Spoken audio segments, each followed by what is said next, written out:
grab your Bible and a Diet Mountain Dew because it's time for the Brother Byron podcast. Listen in as Brother Byron brings you thought-provoking insights from his 30-plus years in the ministry. Now here's Brother Byron. Hello friends, this is Brother Byron with another Brother Byron podcast. Happy Hump Day. It is Wednesday, November the 13th, 2024. Hope you're having a good week so far. Mine has been just fine.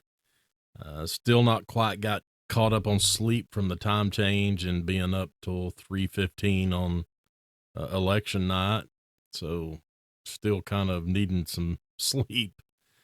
Is back to the office yesterday and today for me. I did get to come home at lunchtime today, had some things I had to take care of. So, came home to finish up the rest of the day here at home. I guess it's been about 4 days since my last podcast, back on last Saturday when Brother Jonathan and I, we did that, podcast together, and we talked about sermons that made an impact on our lives and or ministry. And that was a lot of fun, and hope you've watched or listened to that one. If you've not, it's episode number 42, the one previous to this one. So I want you to go out there and listen to it. I believe you'll really enjoy it. Church this past Sunday, of course, we always have great church services. You know, sometimes some feel, better than others, like with anything. We do still have a few folks out sick. Sister Diane has COVID, and Brother Bill still dealing with pleurisy and health problems. Sister Brenda having some health problems. So we've got a few folks that are not able to come right now, but we still had a really good turnout, and it was just a great service. It just seemed extra, I don't know, spiritual there Sundays. Like the Lord was just, it was one of those sweet services, and it was great, from the choir singing, the special singing, gathering around the altar and praying together.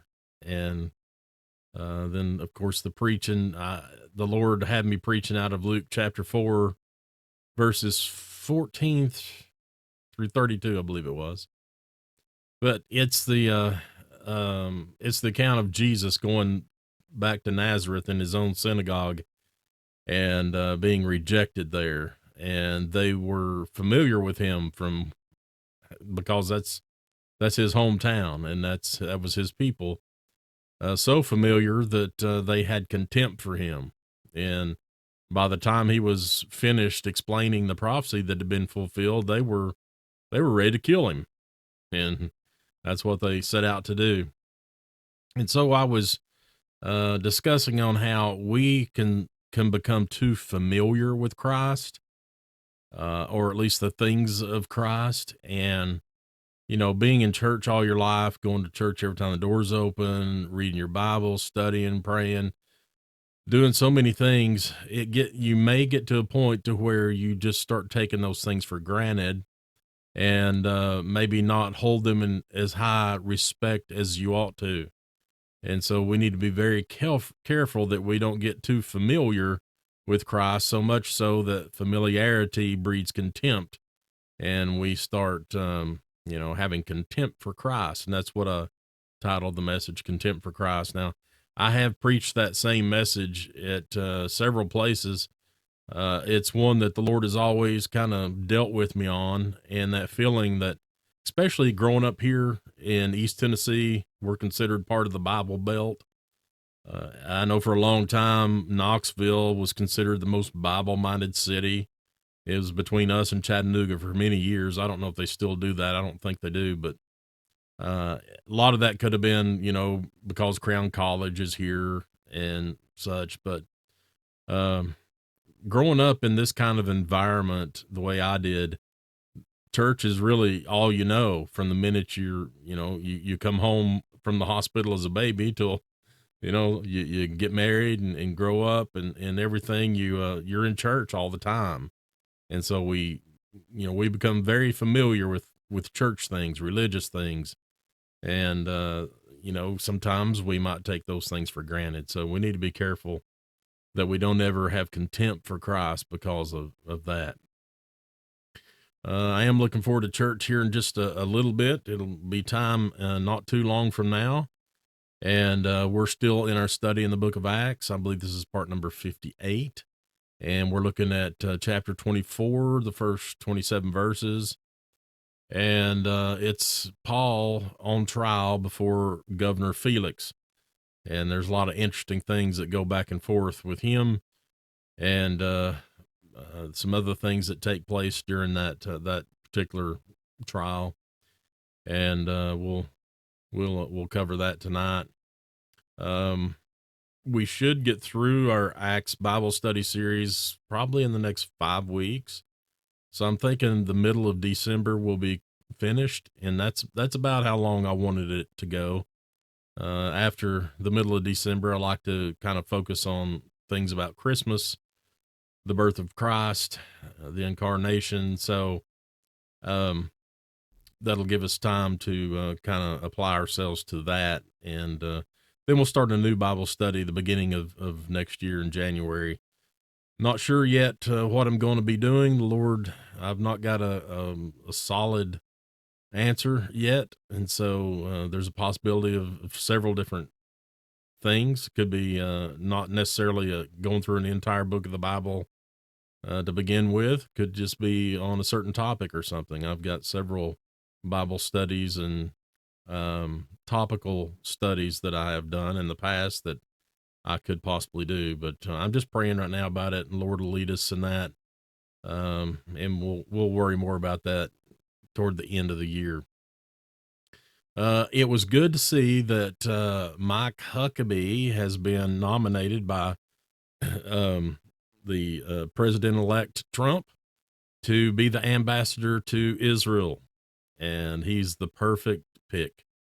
Mike Huckabee, he is an ordained Baptist preacher, and he loves Israel. He goes over there a lot and gives tours, and he's been going over there. I believe I read where when he was 11 years old, his dad took him over there, and he's been in love with Israel and those people ever since. And so I think he's going to be a great, an outstanding ambassador there representing the United States in Israel. And I'm really excited about that. President-elect Trump is making a lot of good choices, and it looks like we're going to, get this country squared up the way it needs to be. And I'm just praying that that's the case. And so just wanted to kind of throw that in. And to end this podcast, I want to bring you some sad news. For the past week, I've been asking prayer. I've been giving prayer requests for a friend of mine. We kind of grew up together. We went to school together in high school anyway. Wendell Connor. He's the owner of Connor's Paving and Asphalt. He owned Prestige Jewelers. He's co-owner of the Smoke Pit. And he's paved the church parking lot for me a few times, and I've called on him, and he's paved a lot of our former members' driveways. And he's always been a good guy to me. I've always looked up to him. He's a really smart businessman, and he fell this past week and hit his face and head extremely hard, and it caused bleeding on the brain and caused his liver and kidneys to shut down.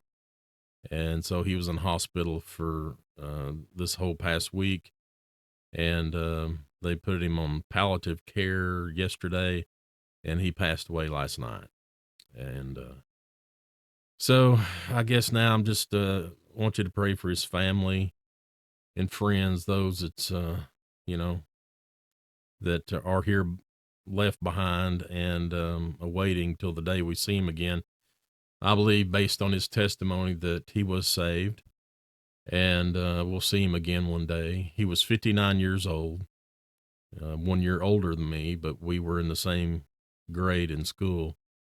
I always got along with him really well, and he had the coolest car of anybody at our high school. He drove a 1972 Chevelle Super Sport. It was black with white stripes. That was one mean car. He came flying down our road one night. We lived on Maloneville Road, and Maloneville has a stop sign uh, and then you turn and go further up Maloneville. And he came flying down the hill and tried to make the curve where the stop sign is, and was going too fast, and he rolled that Chevelle over in the field across the road. I don't know how many times it rolled, several times, but he crawled out of it. He was fine. But the Chevelle wasn't very good. I believe he got another one after that. I don't believe it was as nice, but that was one nice car that he had, and always liked it. But anyway, just pray for him or his family. Both his parents are still living, and they'll need your prayer. He leaves behind a wife, and I think he has 2 kids of his own, and then they adopted another son. I believe that's right. But anyway, pray for them, and I know they'll need your prayers. And I guess I'm going to end it there. And hopefully I'll do another podcast this week, maybe tomorrow or Friday. I do want to talk about some of these books I've been reading in my spare time, which is not much. I get to put in 5 minutes here and 5 minutes there, but I want to talk about these books a little bit. And I ordered 2 more this morning that I'll be getting tomorrow. Ever since Amazon opened up their warehouse not far from our house, I mean, it's like we can get there in 15 minutes. And if we order something, it's here the next day. It's pretty wild. We were sitting at a red light coming home. I believe it was coming home from church Sunday. We were sitting at a red light near the interstate, and there were 15 Amazon trucks coming through there to get on the interstate to go down the road to deliver. So it's pretty crazy that's here in our own neighborhood. It does help get things faster, but more traffic on the road, that's for sure. But anyhow, like I said, hopefully I'll be able to bring a podcast, talk about some of these books, maybe some other things. But until then, this is Brother Byron, and I'm out.